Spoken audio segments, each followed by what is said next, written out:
It starts with... Papunta ng Bicol ang Manila Squad. At sa mga pagkakataong to, nasa 1/3 na kami ng biyahe namin. Kaya breakfast muna kami sa Jollibee dito sa may City of Lucena. 21 hours nga pala namin kinuha tong biyaheng to kasi ewan ko ba? Nasa Bicol na kami at na-meet na namin si Kikay, si Baby Riri. Ang galing ko mo. A few moments later. Nagpa-dinner na kami kasi babalik na kami ng Manila. What? Yes, pabalik na rin kami pala ng Manila niyan kasi naka-receive kami ng good news and kailangan namin bumiyahe agad-agad. So, pabalik, 16 hours naman, di ba? Ito naman, naka-grab kami, on the way kami sa airport. Yeah, so excited na mga kids. At ito na nga yung mga epektos na isasmagil natin papunta dun sa pupuntahan natin. Medyo hindi lang namin sure kung lahat talaga yan makakapasok kasi medyo mahigpit sa pagkain yung pupuntahan namin eh. First time nga pala nilang tatlo makakalabas ng bansa kaya so excited talaga. Ako parang first time kong nakakita na bago dalhin sa check-in counter bubuksan, titingnan yung laman. Tapos may pinapahid-pahid si ate siguro para sa ano yun. Pan-trace ng drugs or pila na sa boarding, medyo mahaba-haba ang pila, maraming uuwi, maraming babiyahe. Hindi naman nila first time mag-airplane here kasi nakatry na sila mag-airplane pero dun sa local flights lang. Are you excited? Excited and scared. I'm 50-50. Are you excited? Are we gonna be alone?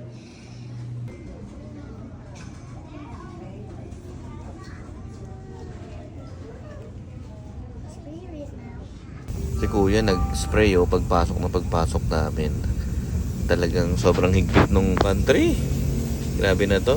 Nisprayan kami. Habang nasa loob kami, para kami lamok eh. Remove sharp objects from your body. Kapit na kapit, baby ah.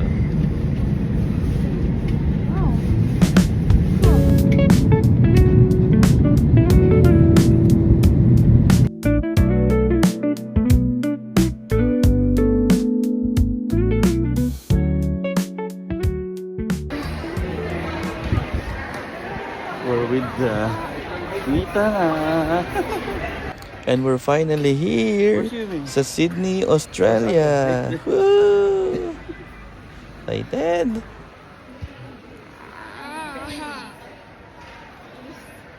Excited? So excited si Baby Boy.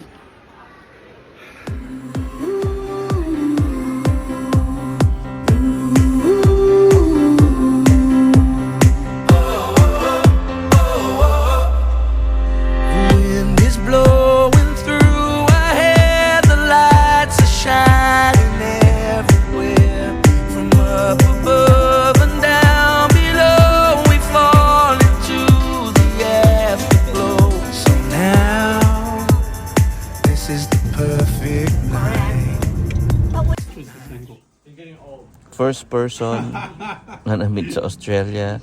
First meal sa Australia. So, simple lang siya. Chicken, tapos pita bread, and then salads, and then fruits. So, yan. Nakakabusog naman yan. At dahil tapos na tayo kumain, inspect na natin ang CR. Inspect talaga yun.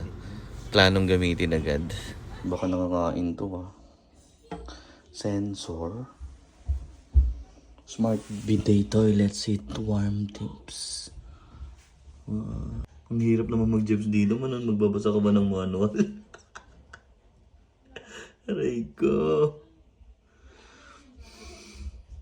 Ayan, nagtanong na tayo sa may-ari kung paano gamitin to. Kasi baka mamaya masyunga tayo. Ano ginagawa ng pang...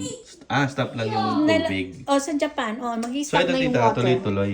Oo, so Tapos you stop press, na yung and then tubig. you stop it. So, halimbawa, nagpupukan, tapos ka na. You press that one para maghuhugas na. Okay, mic test na natin. Bakit warm? Ba't warm yung upuan?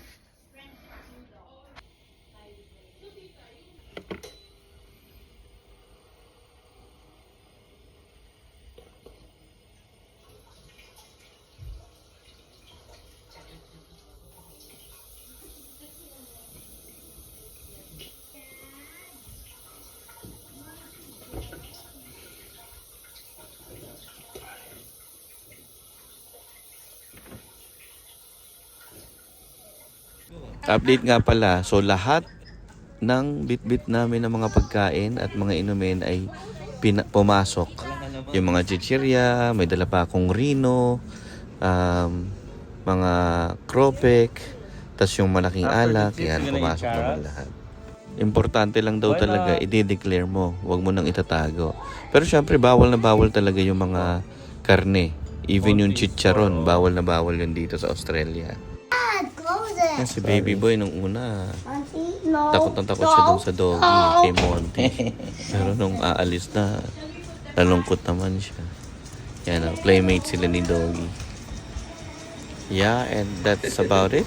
Yung aming first day sa Australia.